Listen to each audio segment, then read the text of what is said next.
Bismillahirrahmanirrahim. Assalamualaikum warahmatullahi wabarakatuh. Halo, selamat siang Ayah Bunda semuanya.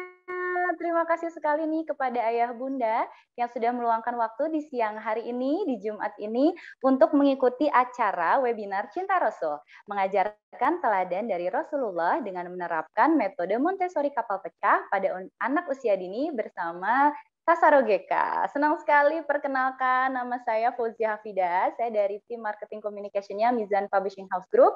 Insya Allah hari ini saya akan memandu jalannya acara hari ini sekitar 60 menit ke depan ya. Terima kasih sekali untuk Ayah Bunda, silahkan boleh digunakan kolom komentarnya nih untuk bilang dari mana nih Ayah Bunda. Terima kasih sekali, saya senang sekali akhirnya bisa ketemu langsung ya sama Ayah Bunda meskipun via Zoom. Semoga hari ini kita bisa mendapatkan manfaat dari materi yang disampaikan oleh Mas Tasaro hari ini. Nah, untuk hari ini, sebentar ya.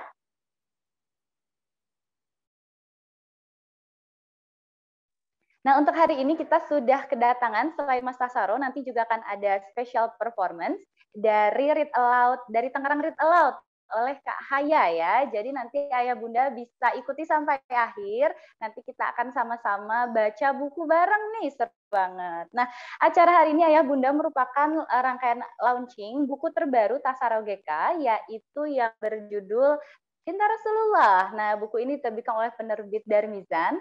Jadi nanti kita juga akan bahas karena buku ini terinspirasi dari metode Montessori kapal pecah tadi yang akan dibahas oleh Pak Saro. Wah, senang sekali ya, banyak banget ada dari SD Alam Bukit Akasia, tadi ada dari Bogor juga, ada dari Bekasi. Terima kasih sekali, senang banget bisa bertemu langsung dengan Ayah Bunda. Oke, Ayah Bunda, untuk mempersingkat waktu, sebelum kita sapa Mas Tasaro, saya ingin membacakan profil singkat ya, sedikit dari narasumber kita hari ini.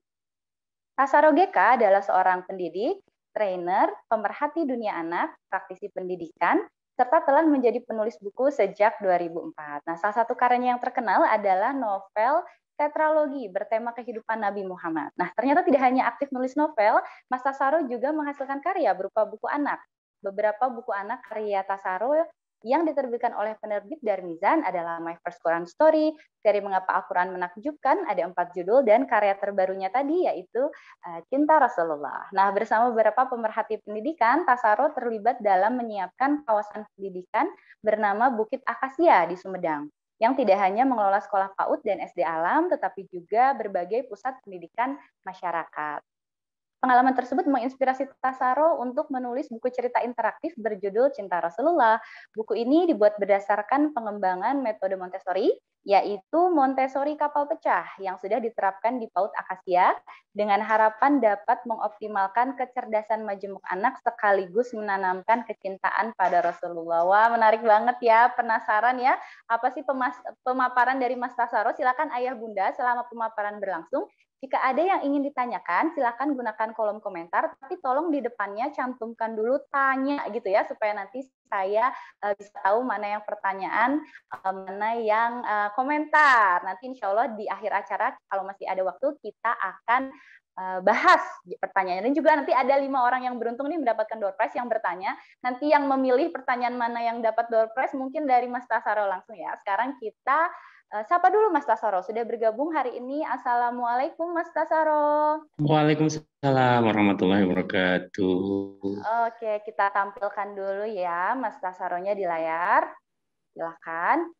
Gimana nih Mas Tasaro kabarnya? Sedang sibuk ini ya, karena buku-bukunya baru terbit ya Mas Tasaro? Iya, alhamdulillah. Jadi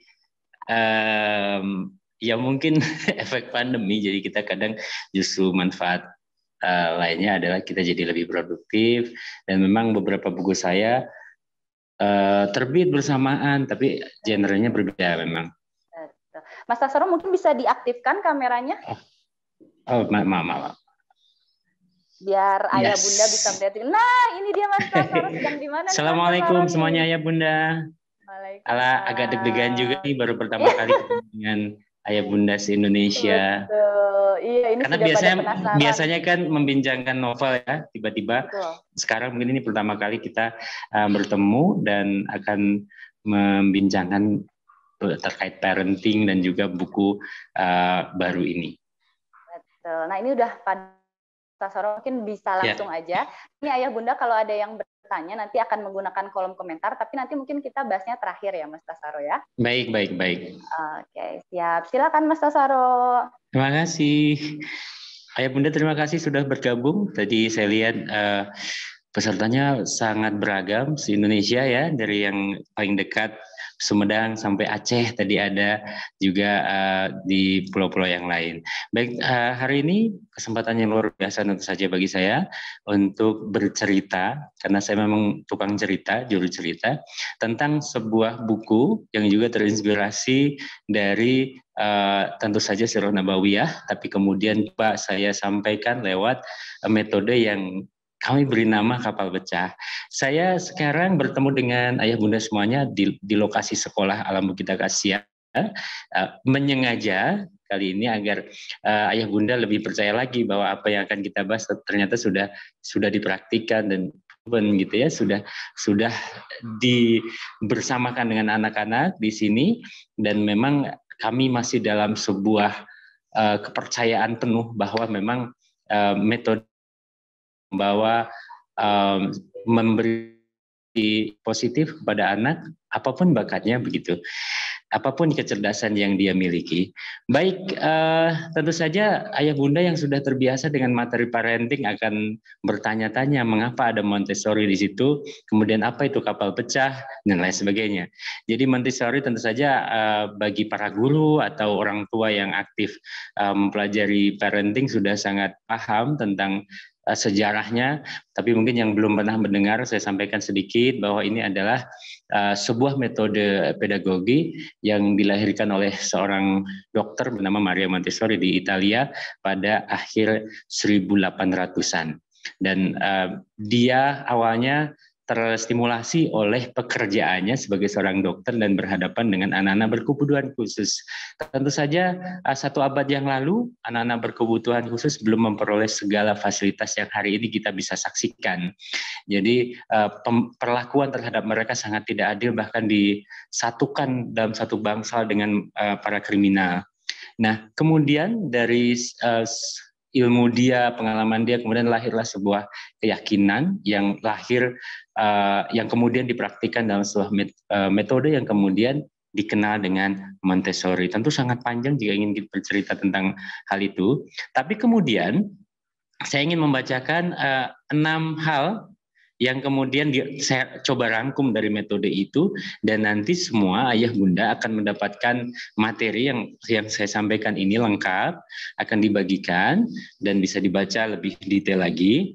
Tapi yang pasti metode Montessori yang kemudian mengilhami begitu banyak sekolah di dunia sebenarnya hanya berangkat dari pemikiran bahwa setiap anak memiliki kecenderungan yang serupa. 6 kecenderungan itu adalah semua anak memiliki pikiran yang mudah menyerap informasi, 1. Kedua, semua anak melewati periode yang sensitif. Ketiga, semua anak ingin belajar. Keempat, semua anak belajar melalui bermain atau melakukan sesuatu. Kelima, semua anak melewati beberapa tahap perkembangan. Dan terakhir, keenam, semua anak ingin menjadi mandiri. Ayah bunda, ada 1 poin yang sebenarnya betul-betul menjadi benang merah dari pembicaraan kita nanti, yaitu poin keempat, bahwa semua anak belajar melalui bermain atau melakukan sesuatu. Sejak awal saya guru yang sangat meyakini mengenai kecenderungan kecerdasan majemuk yang diperkenalkan oleh Gardner. Tapi jauh sebelum itu, dekade 90-an, karena ibu saya juga seorang guru dan beliau mempraktekkan hal yang sama meskipun tidak dalam sebuah pemahaman teori Gardner yang waktu itu tentu saja belum dikenal. Ibu saya selalu meyakini bahwa setiap muridnya itu cerdas, hanya kecerdasannya yang sangat beragam. Kami tinggal di sebuah dusun di pojok Jogja sana, di Gunung Kidul, dan tentu anak-anak pada dekade itu tidak punya banyak kesempatan untuk berkembang. Tapi ibu saya selalu mengajari kepada kami murid-muridnya bahwa kamu bisa jadi apa saja, tidak harus jadi dokter, insinyur, tentara, tapi bisa jadi apa saja asal kamu memang meyakini itu. Nah, ini inspirasi yang paling utama bagi saya ketika memulai mendirikan PAUD bersama ibu-ibu di sini di Sumedang sekitar 9 tahun yang lalu, dan sejak awal keyakinan kami adalah setiap anak yang menjadi murid kami itu adalah anak-anak yang cerdas. Hanya kemudian kecerdasannya sangat berbeda. Tidak bisa disamakan, tidak bisa kemudian diukur dengan satu parameter yang sama akademik misalnya. Dan itu berjalan cukup lama, sehingga saya kemudian berinteraksi dengan berbagai teori yang lain. Misalnya pernyataan-pernyataan populer dari Einstein yang mengatakan percuma saja untuk mengajari seekor ikan untuk naik ke pohon. Itu sangat terkenal ya. Anda yang punya ayah bunda yang punya IG tentu pernah mendapat meme itu. Kemudian juga ada satu kalimat Einstein yang sangat relevan dalam hal ini, bahwa ketika seorang anak diajarkan menghafal, maka dia akan mengingatnya beberapa hari. Tapi ketika seorang anak diajari ilmu lewat pengalaman, maka dia akan ingat selamanya. Kurang lebih seperti itu. Bisa kita saksikan bisa kita simpulkan bagaimana relevansi kalimat Einstein yang terakhir tadi dengan teori Montessori poin keempat, bahwa semua anak belajar melalui bermain atau melakukan sesuatu. Ini teori. Sekarang saya tanya ke ayah bunda, apa yang paling diingat oleh kita semuanya ketika kita masih SD misalnya? Hampir bisa dipastikan semua pengalaman yang memang sangat masuk ke dalam memori kita. Itu hampir bisa dipastikan. Mau memori indahkah atau justru traumatis? Misalnya punya guru killer misalnya ya, yang galaknya minta ampun. Itu akan melekat. Saya pun demikian. Ingatan saya, karena saya punya masa krisis krisis kepribadian waktu SMP, dan saya hanya mengingat satu nama guru saja waktu SMP, dan itu adalah guru yang paling galak. Nah, itu semakin membuat saya yakin bahwa ternyata sesuatu yang melekat pada masa kita belajar adalah sesuatu yang terkait dengan pengalaman. Sehingga energi positif dari relevansi ini kemudian kami coba untuk olah dan melahirkan sebuah metode untuk menyampaikan segala bidang keilmuan. Mungkin lebih formalnya adalah kurikulum nasional melalui sebuah pembelajaran yang kami namai sebagai metode kapal pecah. Dan tentu saja karena spiritnya adalah pengalaman, intinya adalah anak-anak mengalami sesuatu, maka kemudian kami memang dengan sangat gembira menyatakan ini bagian juga dari Montessori, bahwa anak-anak mengalami sesuatu, mengalami aktivitas yang khas, mengalami permainan yang membuat mereka bisa memahami transfer keilmuan tadi. Dan itu secara resmi kami praktikkan mulai tahun ini di SD Alam Bukit Akasia juga, selain tadi di PAUD Kampung Buku di Sumedang. Nah, sejauh ini kami melihat sebuah evaluasi yang positif, baik dari anak-anak, orang tua, mungkin di antara ayah bunda ada juga orang tua murid di Sekolah Alam Bukit Akasia, tentu nanti bisa juga sharing, bahwa metode ini sangat bisa diterapkan di mana saja dan memberi kesempatan kepada semua anak dengan segala kecerdasan khas mereka untuk menjadi bintang di apa yang kami sebut sebagai kapsul. Apa itu kapal pecah? Kapal pecah adalah sebuah filosofi ketika kita melihat bagaimana anak-anak bermain dan belajar di rumah. Kita akan selalu mengatakan, aduh kondisi rumah saya seperti kapal pecah. Betapa sering ibu mengatakan itu. Pada saat itulah sebenarnya anak-anak kita sedang belajar. Ketika segala mainannya berantakan, buku-buku berserakan, mungkin ada yang sobek dan lain sebagainya, seperti kapal pecah. Padahal ketika itulah mereka belajar. Kemudian kapal pecah ini kami coba untuk turunkan lagi menjadi kapsul alur permainan bocah. Kapsul sendiri memiliki pengertian sebuah media untuk menyampaikan sesuatu, seperti halnya juga obat yang disampaikan lewat kapsul, sehingga orang yang mengonsumsinya tidak merasa bahwa itu obat, karena rasanya tidak tampak seperti obat begitu dan tiba-tiba khasiatnya terasa. Itulah yang filosofi yang kami maksud dengan kapsul. Realitasnya kapsul itu adalah kelas-kelas seperti ini. Seperti yang ayah bunda saksikan. Saya sekarang sedang ada di kapsul pencerita yang relevan dengan pembahasan buku kita hari ini. Kapsul pencerita adalah sebuah kapsul yang secara rutin akan dimasuki oleh anak-anak setiap pekan satu kali, dan di dalam kelas ini mereka mendapatkan transfer ilmu pengetahuan lewat metode bercerita. Tentu ayah bunda yang sudah terbiasa dengan teori metode bercerita juga tahu bahwa ada beberapa cara untuk menyampaikan muatan ilmu lewat metode bercerita, mulai dari storytelling, kemudian reproduksi cerita, dan terakhir adalah partisipasi kreatif. Nah, berbicara tentang 3 pendekatan ini, semuanya kami terapkan dalam kapsul pencerita ini. Sehingga semua bidang studi, kalau di level PAUD mungkin semua kompetensi inti dan kompetensi dasar kami sampaikan lewat 3 pendekatan metode bercerita. Sehingga anak-anak bisa saja mendengarkan ibu gurunya bercerita. Atau mereka menceritakan kembali apa yang mereka dengar. Berarti metode pendekatan yang kedua. Atau yang ketiga, reproduksi kreatif. Partisipasi kreatif, mohon maaf. Mereka menjadi bagian dari cerita itu. Gampangnya mereka ada di atas panggung, kemudian berbagi peran dengan teman-temannya, dia menjadi seseorang atau sesuatu, sehingga apapun yang disampaikan oleh guru jauh lebih melekat. Dan itulah pendekatan yang saya gunakan ketika saya menulis buku Cinta Rasulullah SAW yang sekarang sedang kita bahas.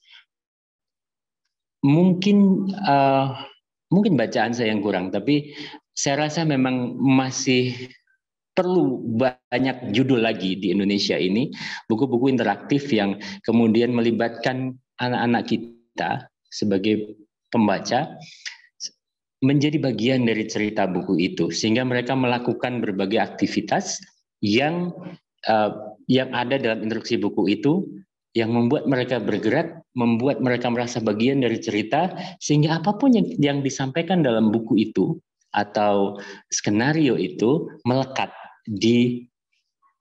dalam benak mereka, memori mereka, dan puluhan tahun yang akan datang masih akan ada di benak mereka.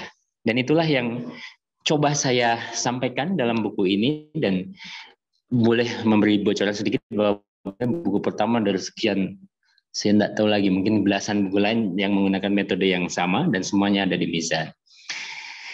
30 menit sudah terlampaui belum ya? Mbak. Belum nih Mas, kayaknya. Belum ya? Bisa, iya. Silakan. Bisa ya. Saya kalau sudah bicara agak remnya blong, jadi kadang jadi 1 jam gitu ya. saya harap nanti sebelumnya mau mengingatkan dulu untuk ayah bunda, jika mau bertanya boleh langsung ya di kolom komentar, supaya nanti kita bisa bahas ketika terakhir. Ini tadi ada yang komentar juga Mas, katanya alhamdulillah sekolah anak-anak saya di Jogja persis yang diceritakan oleh Mas Tasaro gitu. Iya, terima kasih.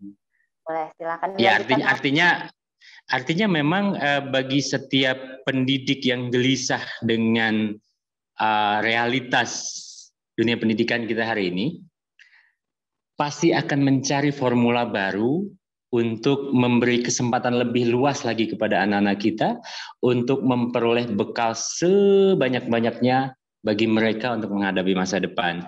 Saya termasuk praktisi pendidikan yang tidak bersikap fatalis. Artinya begini, ada juga beberapa sekolah yang memang secara keseluruhan menolak kurikulum nasional misalnya, kemudian membuat kurikulum khas sendiri yang betul-betul mengimplementasikan filosofi pendidikan, kemudian prinsip pendidikan mereka.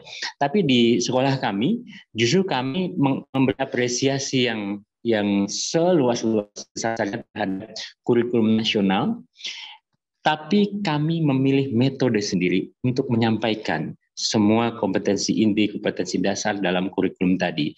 Karena problem besar setelah pengalaman setidaknya 9 tahun ini menggeluti kurikulum nasional begitu dalam konteks pendidikan Indonesia ini,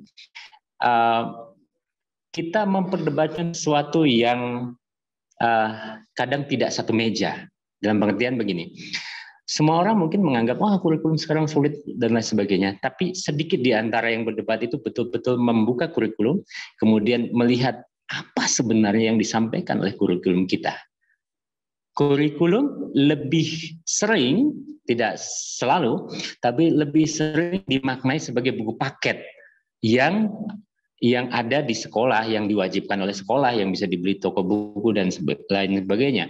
Padahal buku paket adalah sebuah hasil tafsiran dari penulis terhadap kurikulum. Sehingga dalam proses tafsiran itu tentu saja ada bias, kadang interpretasi yang berbeda dan lain sebagainya. Oleh karena itu di sekolah kami tetap menggunakan kurikulum nasional, tetapi kemudian tidak memakai buku paket, menafsirkan sendiri, dan dasarnya adalah kapal pecah tadi, bagaimana menyampaikan semua muatan kurikulum dalam kegiatan pengalaman yang membuat anak-anak ini setiap hari mereka terlibat dalam berbagai aktivitas yang menyenangkan tentu saja, yang membuat mereka bergerak, dan mereka tanpa terasa menyerap semua muatan kurikulum yang memang menjadi beban pada level pendidikan mereka. Ada satu informasi yang terbaru yang saya rasa semakin membuat kami merasa bahwa apa yang kami lakukan relevan adalah data bahwa anak-anak generasi mungkin sekarang Z ya, ini adalah 60% diantaranya dunia itu cara belajarnya kinestetis. Bisa dibayangkan, kinestetis berarti mereka berusaha mencari tahu lewat pergerakan badan yang mungkin bagi generasi kita dianggap anaknya hiperaktif nih, ini anak nakal nih, begitu ya. Nah sekarang 60%. Bagaimana kita bisa meyakini anak-anak itu mendapatkan pengetahuan yang optimal ketika mereka duduk diam di dalam kelas dengan kelas yang mungkin sangat besar dan tidak ada spesifikasi anak ini memiliki kecerdasan dalam bidang apa. Kita punya 9 pilihan untuk mengidentifikasi anak-anak kita, dan itu sudah kami lakukan di sekolah, dan meskipun belum berjalan lama tapi kami boleh tersenyum ketika melihat, oh ternyata apa yang kami yakini memang sejauh ini betul-betul memang berjalan seperti yang kami perkirakan. Satu anak bisa jadi dia tantrum ketika menghadapi pelajaran matematika. Tapi di sisi lain ketika olahraga dia begitu bahagia, begitu ekspresif. Adalah yang lain justru sangat happy ketika ada di pelajaran bahasa Indonesia, ketika dia mendapat peran bercerita, menjadi bagian dari sebuah skenario, dia terlihat sangat-sangat ekspresif. Tapi ketika di pelajaran lain, dia kurang termotivasi. Ini jelas sebuah pembuktian dari apa yang kita yakini, bahwa setiap anak memiliki kecerdasan yang khas. Dan sebenarnya jika kita tanyakan kepada diri kita sendiri, hari ini, apa kita makhluk multitasking yang menguasai segala bidang dan kita hidup dari semua bidang itu? Beberapa orang memang beruntung karena Allah memberi dia kecerdasan luar biasa sehingga dia menjadi makhluk multitasking, dia bisa menjadi berbagai profesi dalam waktu yang sama. Dr. Tompi misalnya, dia seorang dokter, dia seorang kameramen, dia seorang penyanyi, dia seorang YouTuber, presenter. Tapi tidak semua orang mampu untuk menajamkan seluruh kecerdasannya. Dan rata-rata orang sebenarnya sudah cukup untuk hidup dengan satu saja kecerdasan yang dia miliki. Tentu saja skill dasar semua orang harus memiliki, tapi apa yang menjadi unggulan dalam dirinya, itu yang paling penting untuk dielaborasi. Sehingga dia tidak bingung, setidaknya keluar SD dia sudah tahu dia akan jadi apa. Sehingga orang tuanya pun terbantu untuk meneruskan pendidikan anaknya di mana. Ini berlaku bagi saya sangat meyakini ini berlaku bahkan untuk anak berkebutuhan khusus.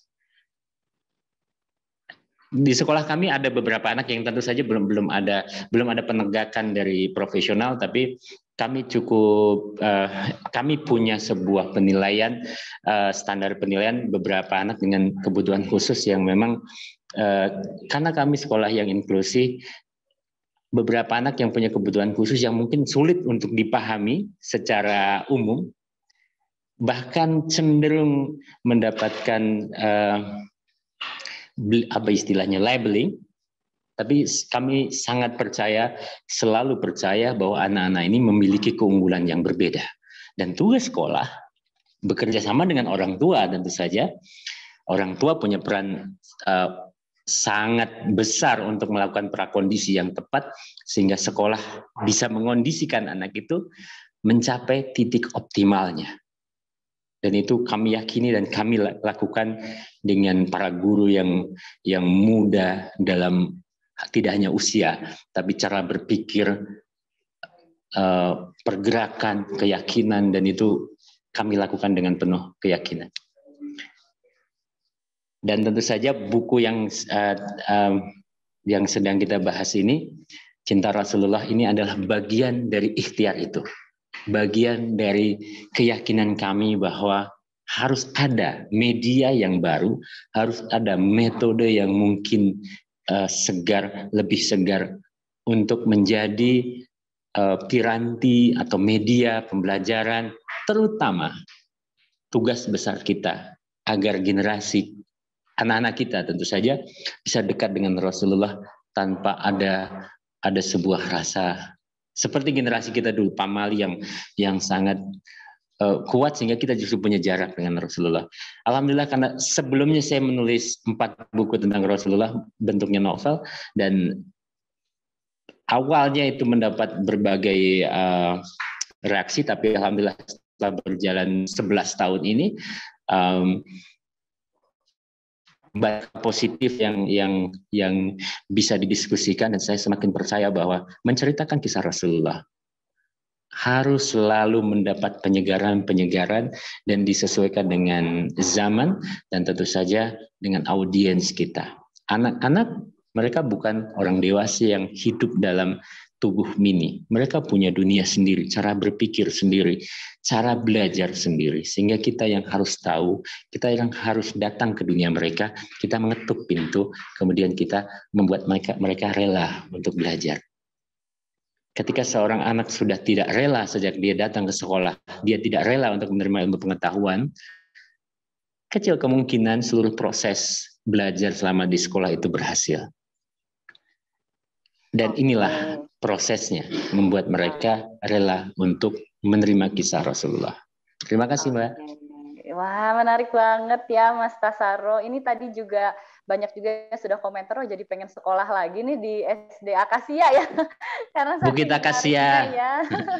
Oh, Bukit Akasia ya, Mas. Yeah. Oke, ini terima kasih banget Ayah Bunda yang sudah melayangkan pertanyaan. Di kolom komentar banyak banget nih, Mas Tasaro. Iya, tadi saya baca cepat-cepat begitu. Baca cepat ya. Nanti insya Allah kita akan bahas nih, Mas Tasaro. Tapi sebelum kita bahas, biar enak dulu, karena tadi Mas Tasaro juga sudah membahas juga tentang ini ya, Cinta Rasulullah, buku terbaru, buku anak terbaru Mas Tasaro. Kita akan sekarang lihat dulu nih penampilan dari Kak Haya yang merupakan anggota komunitas dari Tangerang Read Aloud. Jadi Kak Haya ini atau Hayati Amaliah ya, adalah seorang ibu satu anak, pencinta karya sastra dan buku anak, dan juga pernah jadi guru. Nah, Kak Haya ini senang berbagi kebahagiaan loh dengan bercerita dan menebar kebaikan serta manfaat membaca nyaring. Nah, buat ayah bunda yang penasaran, ini gimana sih caranya? Kenapa tadi disebutnya buku interaktif ya, Mas ya? Dan kenapa tadi bisa melibatkan anak-anak? Nah, kita lihat bareng-bareng nih. Kak Haya sudah bergabung hari ini. Assalamualaikum, Kak Haya. Halo, Kak Haya. Coba kita lihat apakah Kak Haya atau jangan-jangan Kak Hayanya lagi Assalamualaikum. Waalaikumsalam Kak Haya. Wah, bawa siapa itu Kak Haya? Bawa teman-teman kecil saya hari ini. Teman-teman kecil ya. Terima kasih sekali Kak Haya sudah bergabung. Silakan boleh menyapa ayah bunda dulu nih, dari tadi sudah menyimak pemaparan Mas Tasaro nih tentang metode suri kapal pecah dan juga tentang buku terbarunya. Nah, sekarang pasti banyak yang penasaran, ini gimana sih memang interaktifnya bagaimana? Kak Haya bisa bantu? Oke, baik. Terima kasih. Assalamualaikum Ayah dan Bunda. Selamat siang. Assalamualaikum Abah Tasaro, Mas Tasaro. Waalaikumsalam warahmatullahi wabarakatuh. Iya, hari ini kita akan coba membawakan buku terbarunya dari Mas Tasaro GK yang memang sangat interaktif dan buat saya sih akan membantu sekali orang tua di rumah kalau mau baca buku sambil bisa gerak-gerak dengan anaknya. Oke, Ayah Bunda, kita coba ya baca. Hari ini saya ditemani oleh dua keponakan saya, sahabat-sahabat kecil saya. Ada Cita. Cita, Assalamualaikum. Assalamualaikum. Ada Aura. Assalamualaikum. Iya, hari ini Kak Cita dan Kak Aura, kita mau baca buku apa? Cinta Rasulullah Sallallahu alaihi wasallam. Buku ini Kak ditulis oleh Tasaro GK, oleh Abah. Sapa dulu Abahnya. Assalamualaikum Abah. Iya, nah ini yang membuat gambarnya atau ilustratornya adalah Laila Ramadhani Ritonga. Ini bisa membuat gambar yang bagus sekali. Sekarang tanya dulu deh, Rasul kita yang dapat gelar Sallallahu Alaihi Wasallam siapa Kak? Muhammad. Nabi siapa? Nabi Muhammad Sallallahu Alaihi Wasallam. Sudah siap?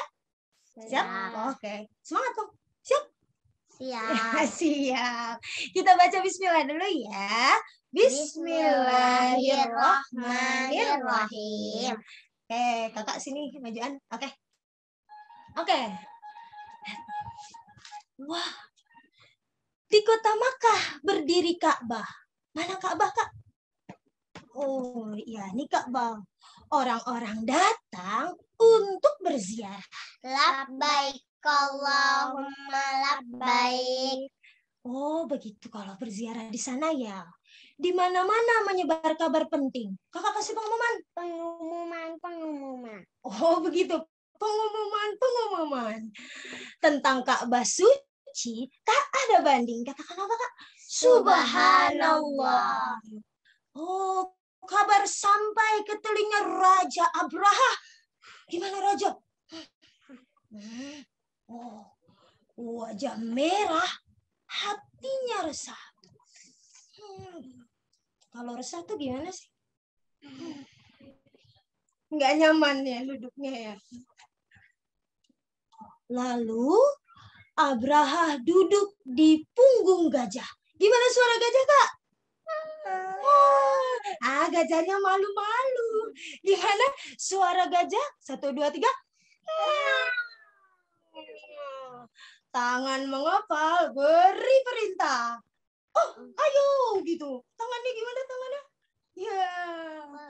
Pasukan Abraha mulai berjalan. Ini Kak jalannya. Gajah melangkah perlahan-lahan. Kalau gajah gimana? Oh, gitu ya jalannya ya gajahnya. Pasukan Abraha menuju Makkah. Mulai ingin segera runtuhkan Ka'bah. Innalillahi wa inna ilaihi raji'un. Wah, oh iya ya lupa ya. Ada pertanyaannya Kak. Ada berapa gajah tentara Abraha Kak? Ada 5. So coba hitung. 1, 2, 3, 4, 5. Tadi Raja Abrahanya mau meruntuhkan Ka'bah. Ya ampun. Orang-orang Makkah sudah pasrah. Takut lihat pasukan Raja Abraha. Kalau takut gimana Kak? Kalau takut gimana? Tetapi Ka'bah adalah rumah siapa? Allah. Katakan Masya Allah. Kita menyebutnya apa Kak? Baitullah. Ka'bah tempat ibadah suci yang mana Ka'bahnya? Allah sendiri yang melindungi. Allahu Akbar. Apa sih arti Allahu Akbar? Allah Maha Besar. Allah yang maha melindungi. Wah, ada pertanyaan nih Kak. Bisa nggak Kakak tunjukkan bentuk segitiga? Ya, bentuk lingkaran. Bentuk kotak persegi. Yes, Masya Allah pintar. Wah, ini Kak lagi. Raja Abraha sangat bersemangat. Raja Abraha datang. Dari kejauhan, maka sudah terlihat. Hal tak terduga tiba-tiba terjadi, Kak. Gajah Abraha melipat kaki. Gimana melipat kakinya gajahnya? Gajah-gajah mendadak duduk. Tetapi diam meski dicambuk. Kakak mau coba? Siapa yang jadi gajah? Siapa yang jadi gajah? Kakak jadi gajah, kamu yang cambuk ya. Tentara Abraha. Siap? 1, 2, 3. Karena gajahnya nggak berhasil meruntuhkan Ka'bah. Raja Abrahanya marah. Gajahnya dicambuk. Langit maka tiba-tiba gelap. Banyak burung terbang sigap. Kalau burung gimana, Kak?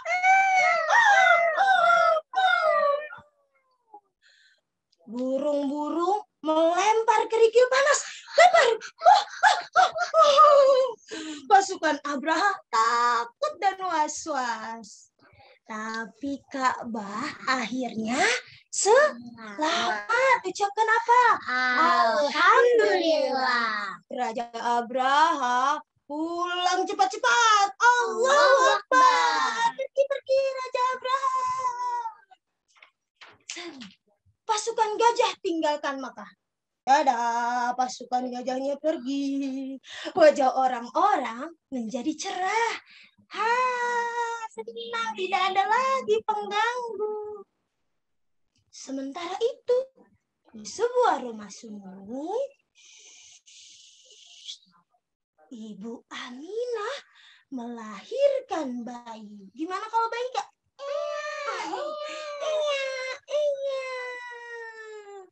Bayi istimewa bernama Muhammad. Katakan Alhamdulillah. Ayah sang bayi baru saja wafat. Kalau ada orang meninggal ucap apa, Kakak? Innalillahi wa inna ilaihi raji'un. Makkah kota yang tidak asyik. Kalau nggak asik gimana nggak asyik?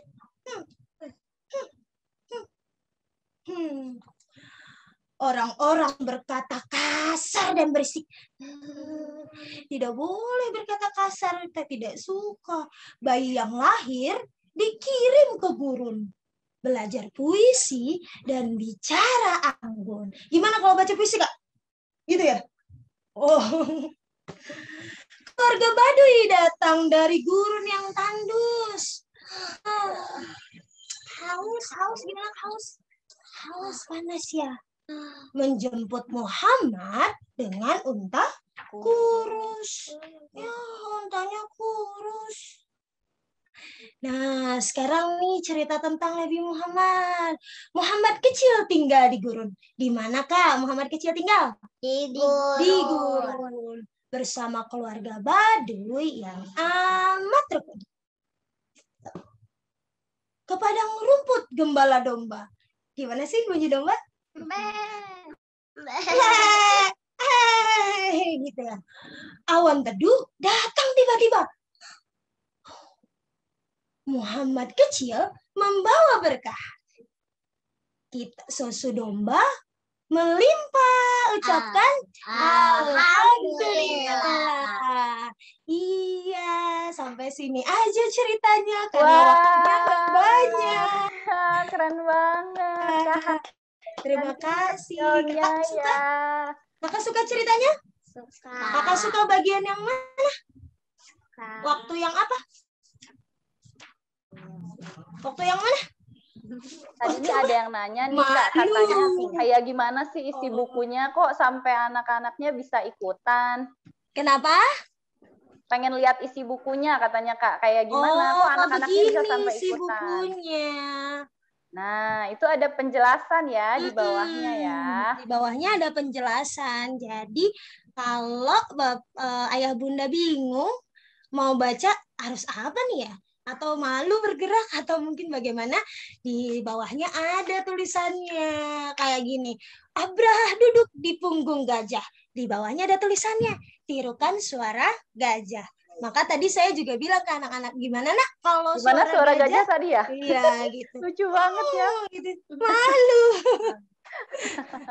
Begitu. Oke, terima kasih banget ya Kak Haya. Wah, ini pasti yang di rumah ayah bunda pada tepuk tangan ya. Keren banget Kak Haya. Terima kasih juga untuk adik-adik kecilnya ya. Nanti kita baca buku lagi ya. Terima kasih.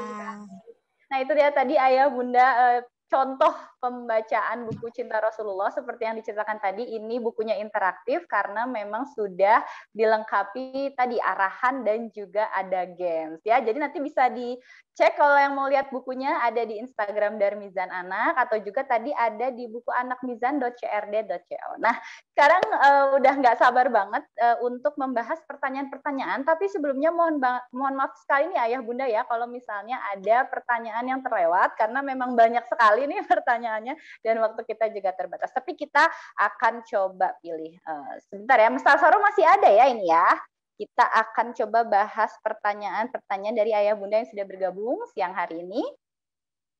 Yang pertama nih, Mas Tasaro kayaknya banyak juga yang penasaran. Pertanyaannya dari Bunda Rina ya, apakah beda nih kapsul sama sentra nih Mas Tasaro kalau di PAUD bagaimana?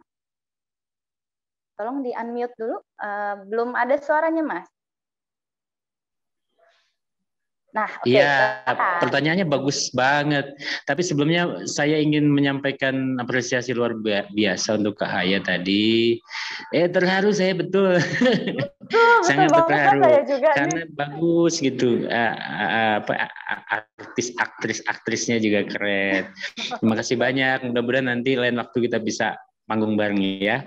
Terima kasih, bareng. Manggung bareng. Baik, untuk pertanyaan pertama tadi ini pertanyaannya keren karena saya yakin yang bertanya setidaknya pernah membaca mengenai sentra di pendidikan usia dini atau justru guru PAUD mungkin ya. Karena saya memang juga terlibat di PAUD sehingga memang tidak bisa dipungkiri bahwa saya juga terinspirasi dari konsep sentra itu. Hanya kemudian inspirasi yang saya maksud adalah betapa pentingnya untuk membuat sentra-sentra khusus agar setiap kecerdasan anak itu terelaborasi. Sehingga kita perlu membuat titik-titik khusus atau tema-tema yang berbeda untuk anak kita menajamkan kecerdasan majemuknya.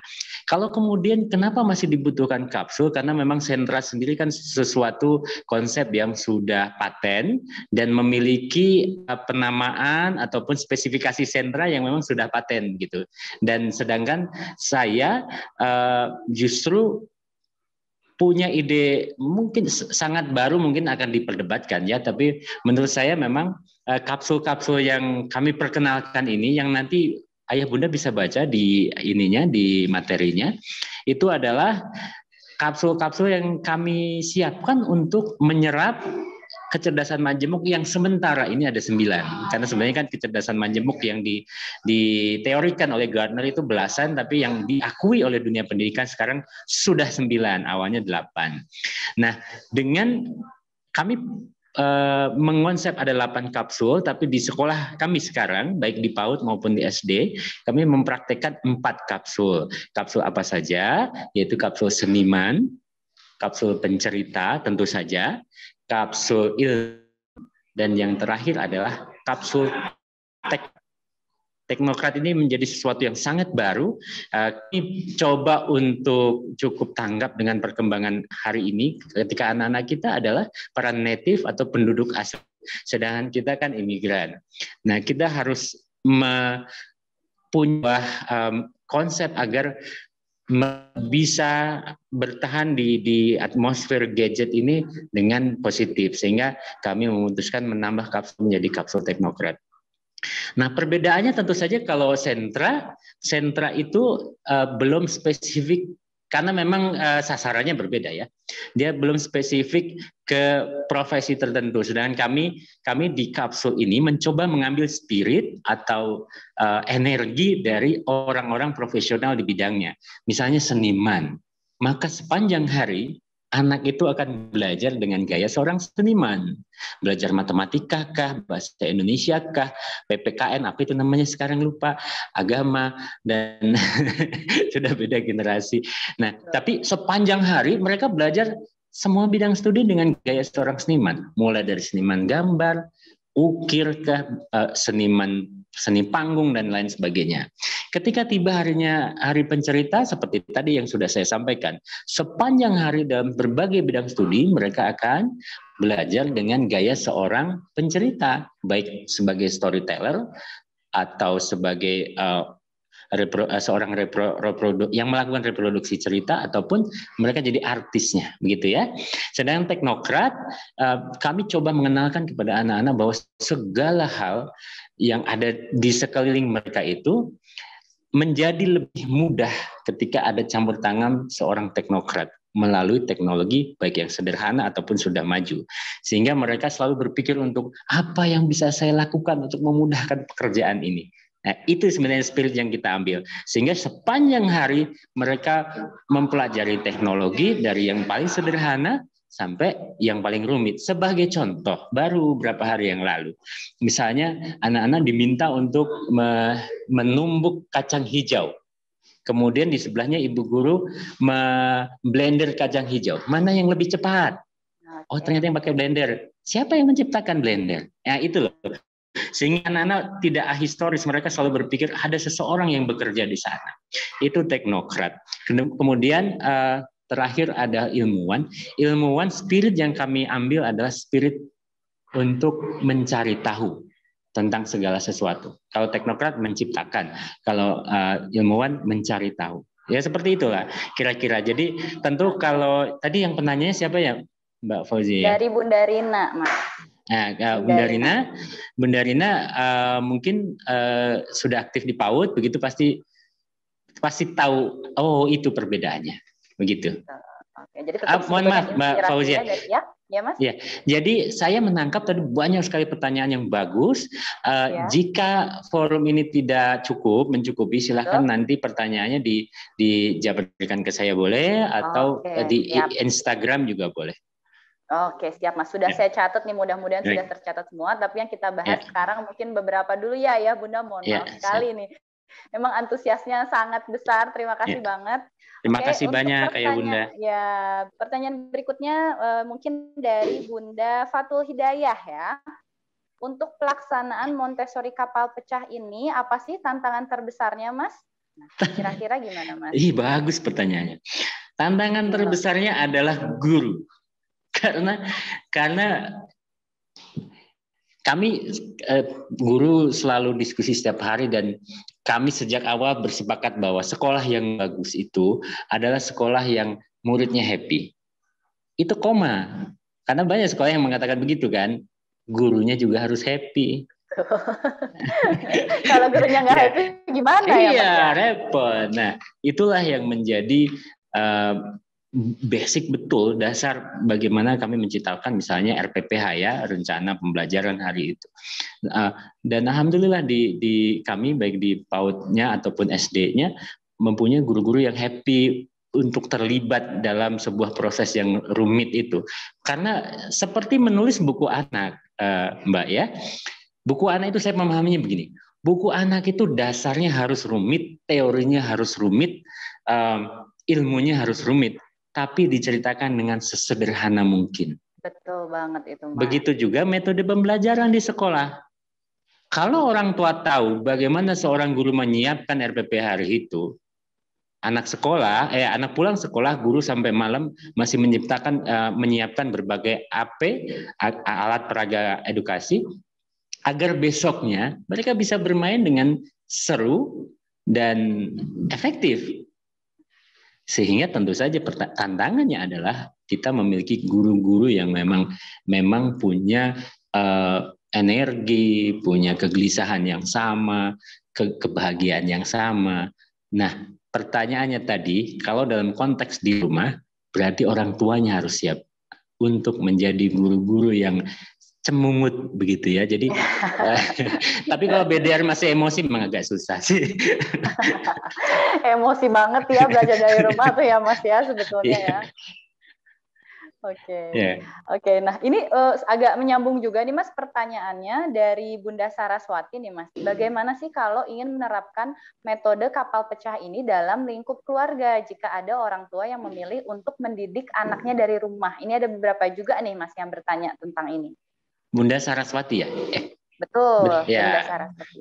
Ya, memang tujuan besarnya, terutama dalam konteks buku Mencintai Rasulullah ini, Cinta Rasulullah ini memang metode ini tidak hanya di sekolah, tapi memang dibawa ke rumah juga, di semua rumah.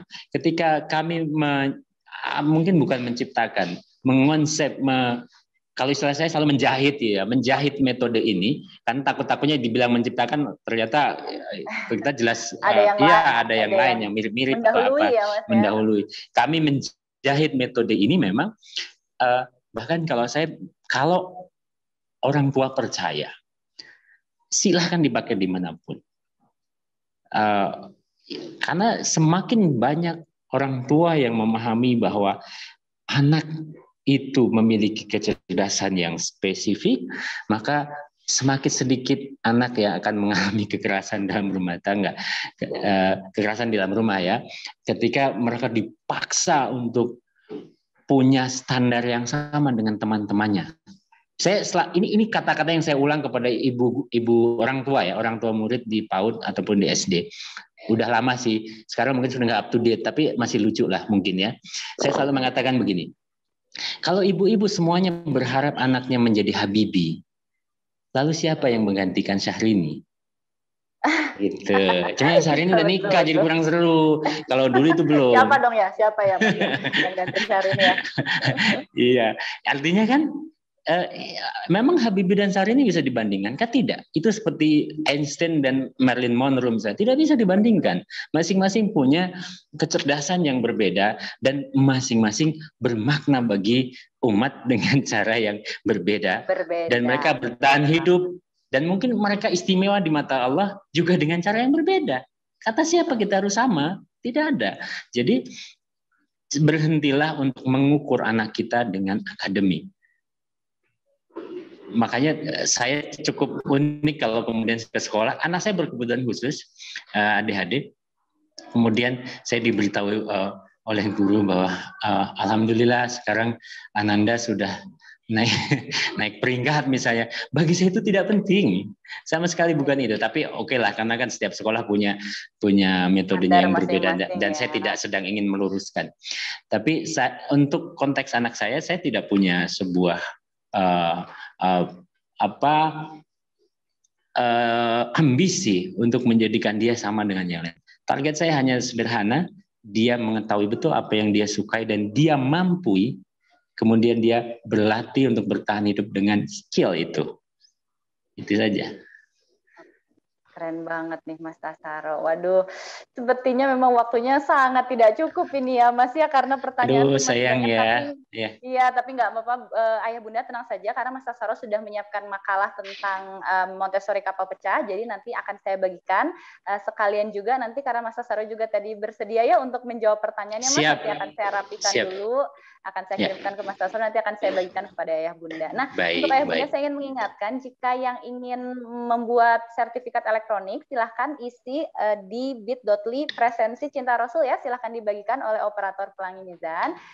Dan nanti kita akan bagikan juga semuanya, insya Allah dibagikan satu-satu. Nah, ini pertanyaan terakhir Mas yang lumayan banyak juga ditanya nih oleh para ayah bunda, ini bagaimana sih proses penulisan buku Cinta Rasulullah nih Mas, bagaimana, berapa lama, terus bagaimana prosesnya?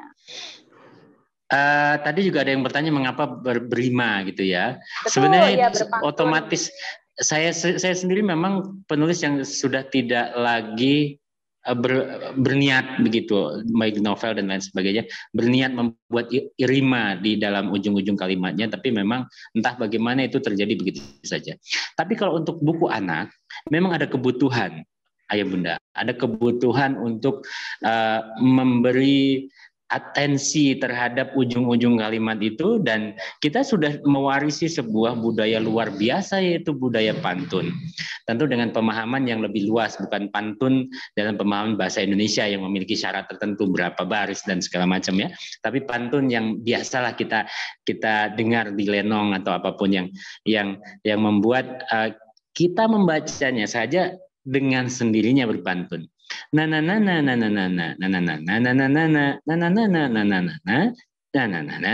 Seperti tadi yang dicontohkan oleh Kak Haya.